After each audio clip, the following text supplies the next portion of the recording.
কোচবিহার শহরে অগ্নিকাণ্ডের ঘটনায় আতঙ্ক, অল্পের জন্য রক্ষা পেল বহু ব্যবসায়ী প্রতিষ্ঠান। অসম রাজ্যের ভোট অধিগ্রহণ করা হয়েছে পশ্চিমবঙ্গের গাড়ি, কোচবিহার বেসরকারি টার্মিনাসে অসহায় যাত্রীরা। ভোট আবহের প্রচার পর্বে মঙ্গলবার তুফানগঞ্জ কেন্দ্রে প্রচার সারলেন প্রার্থী ধনঞ্জয় রাভা।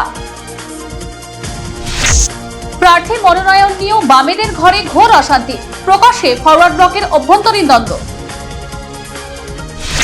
ফ্ল্যাগপোস্ট ছেড়াকে কেন্দ্র করে উত্তেজনা শীতলকুচি বিধানসভা কেন্দ্র এলাকায়। বিজেপি তৃণমূলের গোলমাল সামাল দিতে নামে কেন্দ্রীয় বাহিনী।